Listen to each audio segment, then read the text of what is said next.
Discussions on Youth Vol.2 Daisaku Ikeda 12. The Content of Human Rights. Ikeda.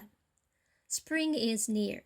The plum trees have bloomed, the peach trees have flowered, and soon it will be time for the cherry blossoms.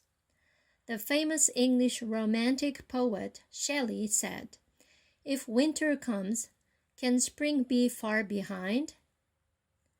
No matter how long and bitter the winter may be, spring always follows.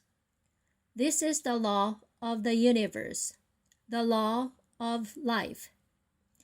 The same applies to us. If we seem to be weathering an endless winter, we mustn't abandon hope. As long as we have hope, spring will come without fail.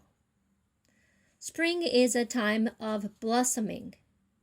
Buddhism, as I have mentioned many times, teaches the principle of cherry, plum, peach, and damson, that all things have a unique beauty and mission. The cherry has its distinct beauty, the plum its delicate fragrance, the peach blossom has its lovely color, and the apricot has its special flavor. Every person has a singular mission, his or her individuality, and way of living. It's important to recognize that truth and respect it. That is the natural order of things. That is how it works in the world of flowers. Myriad flowers bloom harmoniously in beautiful profusion.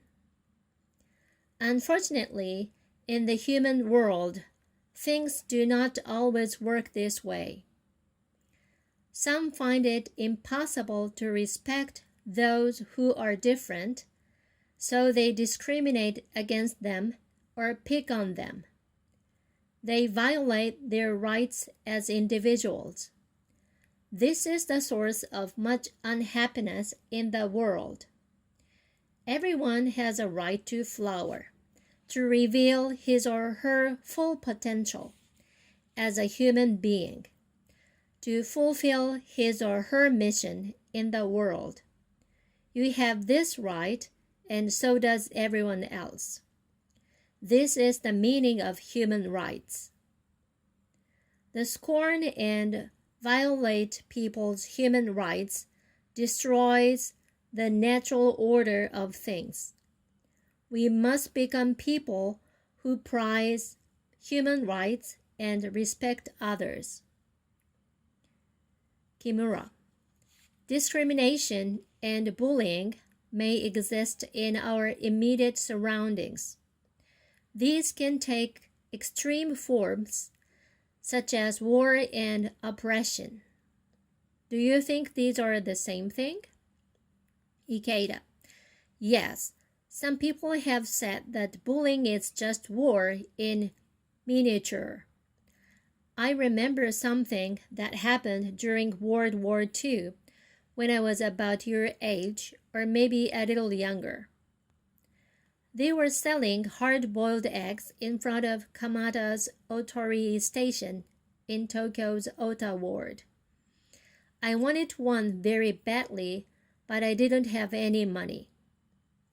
A soldier came walking by this with a woman.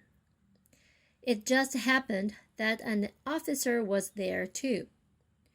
When the soldier walked past him, the officer shouted, "You didn't salute properly," and began kicking and beating the soldier viciously. The soldier had saluted correctly, but the officer was jealous that the soldier had a female companion, and he took it out on the poor man. That's why he beat the soldier in front of his girlfriend and a large crowd of people. The soldier, of course, dared not resist. I will never forget the face of the woman, who was in tears. I remember thinking how much I disliked Japanese people.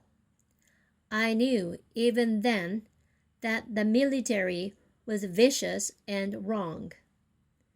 Pettiness, arrogance, jealousy, and self-centeredness, all those base and destructive emotions, violate human rights. On a larger scale, they manifest as war and crime.